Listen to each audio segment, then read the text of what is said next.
there. This is Clint and Allison Dowda from A Double Dose of Dowda, and we are excited to share with you today 4 tips for preventing behavior problems in your classroom.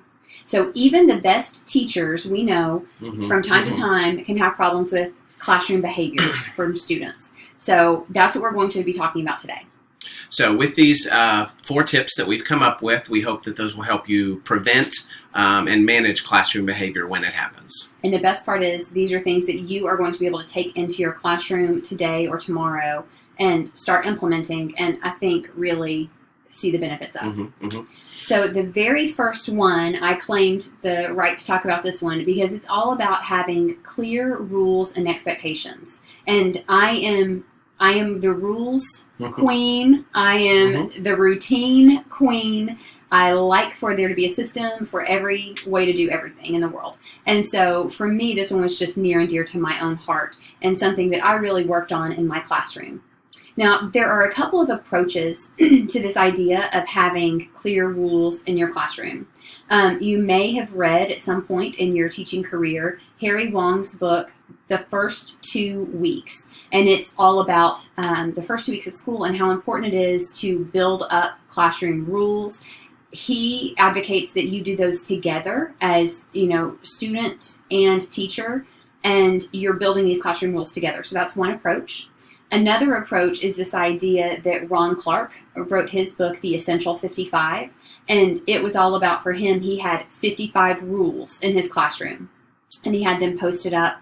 And so Clint and I actually have kind of 2 different approaches that we preferred in our classroom. Just like everything in our classroom, we're pretty much polar opposites in how we do things, but we, have the same philosophy on, what to do and what the goals are and things like that. So you talk first, if you want, about just your approach to rules. And I think we both agree that you need to have a strong set of rules for your classroom. You need to have expectations that the students know what you want from them, what they're supposed to do, what they're not supposed to do. Yes. Now, I take more of an approach where I have 4 or 5 simple rules that are kind of broad, hands and feet to yourself, only kind words, bring all your supplies and be ready for school, that kind of thing, the basic rules. And I found that works well for me just because I can't remember 55 rules. I know my elementary kids or my middle school students are not going to remember that many either. And so I come up with those myself, share them with the students, and then for the first week or 2, point out to students very kindly, that's not going with our rules, or, you did a great job with the rules today by doing this. And then after a couple weeks of that, the students know the expectations, and it's more or less smooth sailing from there. Most of the time. Most of the time. So what I did in my classroom, I did have years where we built the rules together. What I landed on, though, before I left the classroom to become an instructional coach, was I followed more the Ron Clark, The Essential 55. I did not have 55 rules in my classroom, but I did have, I think it was 20-something. And they were numbered, and they were at my front wall above my smartboard. I had all these rules listed. And I remember each one was on its own individual 8.5 by 11 piece of paper. So they were large and you could see them from any spot in the room. Some of them, you had the general, be prepared for class and have pencils sharpened and that sort of thing. Do not sharpen pencils during lesson time was one. Had the, you don't have to be everyone's friend, but be a friend, be kind. One of my favorites was, I think I recall it was number 13, was don't be obnoxious. And so that was my kind of classroom rule. And so kids would come up and be like, they're breaking rule number 13. Yeah, they are. They need to stop. And some of them, like Ron Clark's book talks about, some of them were kind of silly or specific. So we had a custodian who would give pixie sticks. He'd give different candies, but sometimes pixie sticks to kids.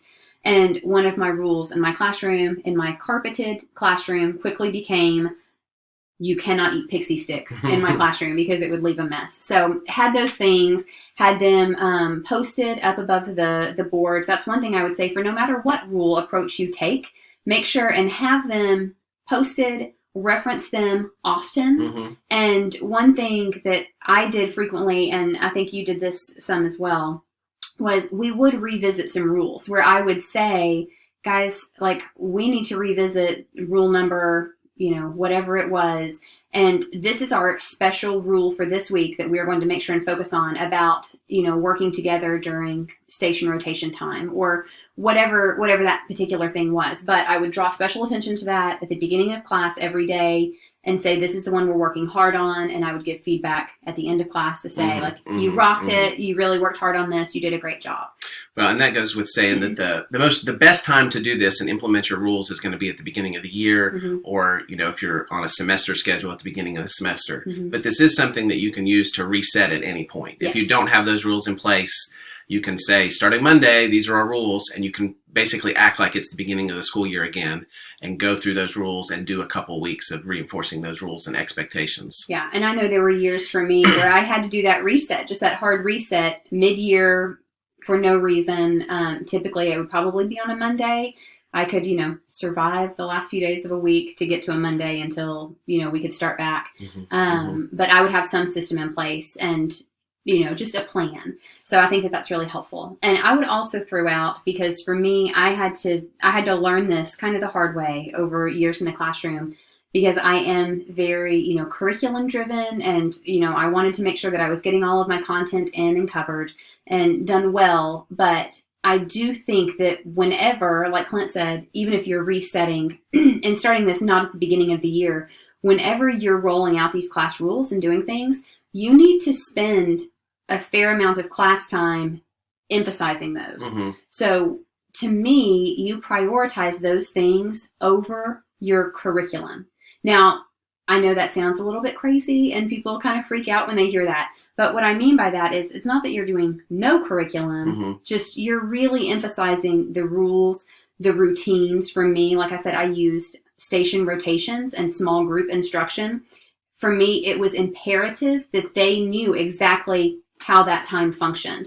And so we would work at a slower pace to get started, but you're going to get that time back in the long run. If you can train your students on what the expectations are and what the procedures are, you may go a little slower those first couple of weeks, but you're going to gain that time to have instruction later on in the year as the students do it, and you're not having to constantly correct them and remind them and instruct them over and over again. It's so worth it. It's so worth it. And I'm just going to throw this out because it's about routines, and one of the hardest things is station rotations and having routines for that. But I was to the point where when I taught kindergarten and also when I taught third grade, I could have a sub come into my classroom and the kids would still do small group rotations with even a sub there. Like, I had kids who, they were in charge of setting the egg timers, and they knew where they were going. They knew about the materials. And so that's really the true test of how good are your routines and rules and procedures, is how do your kids behave when you're not there? So definitely worth the time on the front end.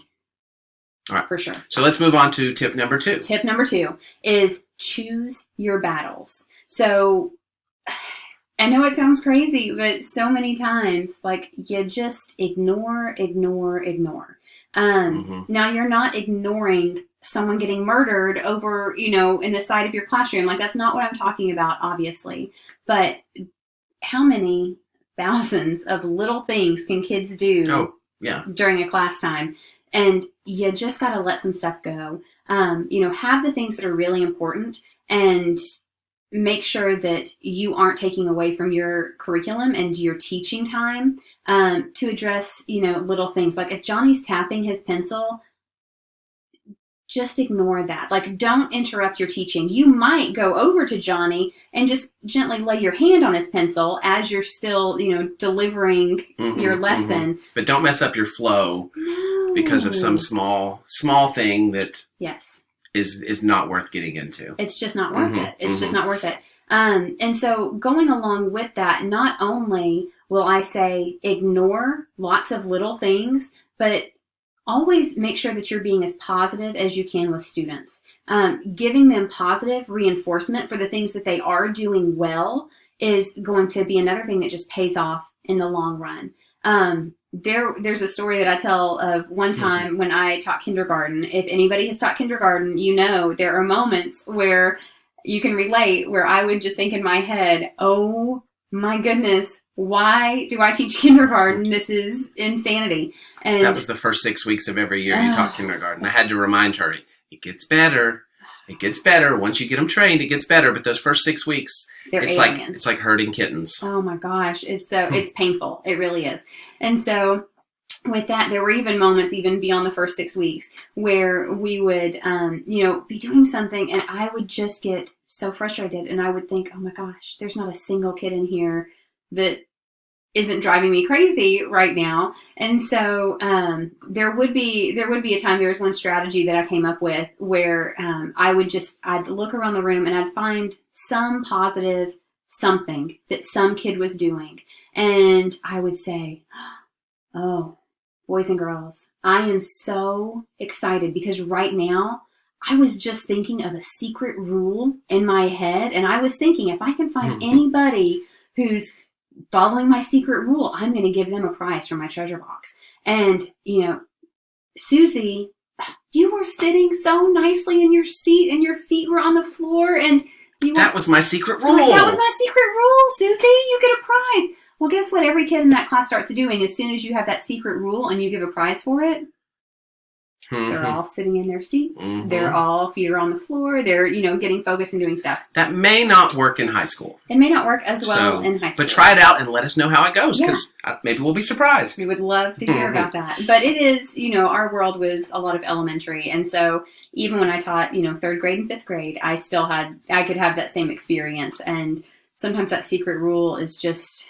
It's just what you need just a as a teacher. Yeah, because it's just a little bit of positivity and suddenly behaving is what's on everybody's brain. Even if it's just for a few minutes, that might just be your saving grace for that day. So what's tip number 3? Tip number 3 is to not make promises or threats that you can't keep. And this is one that those upper elementary kids are very, very good at getting you to break this rule because you are so upset and frustrated with that kid and you tell them they're going to miss recess for the rest of the year.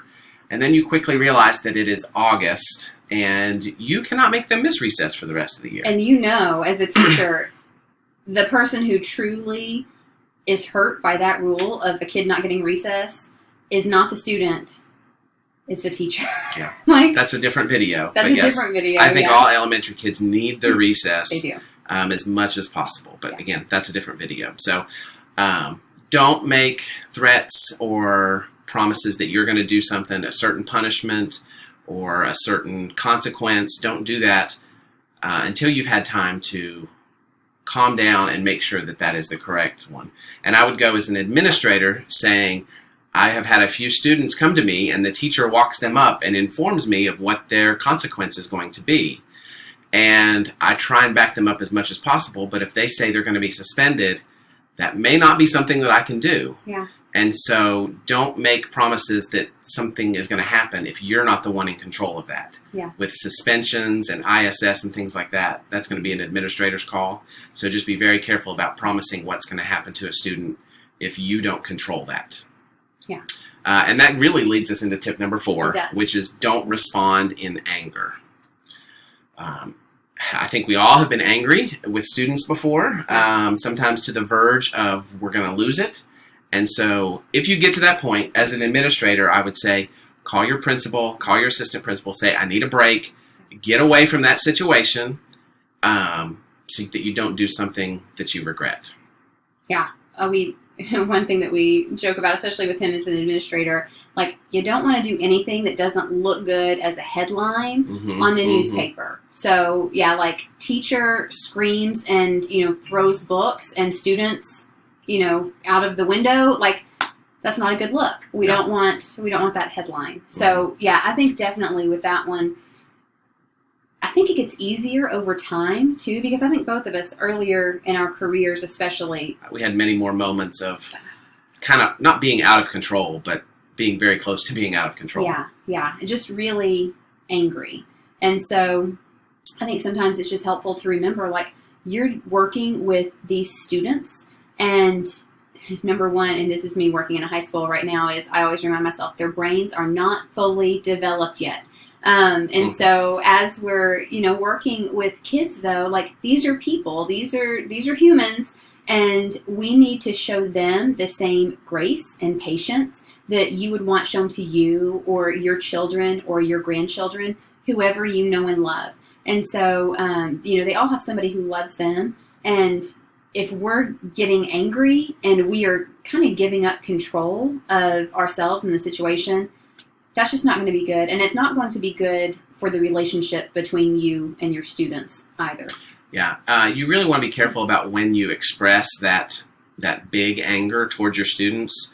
And I think there are situations that may require that, but just be really careful about when you choose to show that. And I think when you're in control, you can choose to raise your volume at an appropriate time. You've just had a fire drill and the students were talking and did not line up very quickly, and one of them went to the bathroom on the way out. That's a time when you need to get upset, and the students need to realize how serious you are.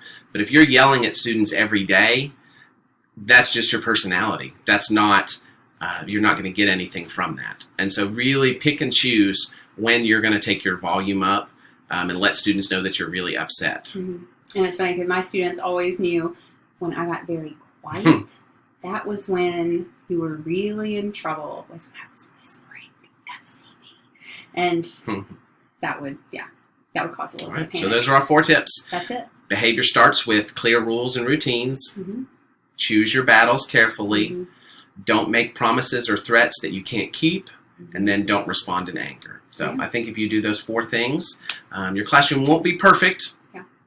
Kids are going to be kids. But I think you'll have a great school year if you can follow through with those things. Yeah, and there are plenty of other things out there, and we would love to hear your wisdom. So if you have anything else that you would add for ways to prevent behavior problems in your classroom, leave those in the comments for this video. We would love to read them ourselves and for other people to get to share on that shared knowledge. All right. Thanks for watching. Thanks, guys. As always, thanks for watching, and we would love for you to subscribe to our channel. Thanks so much.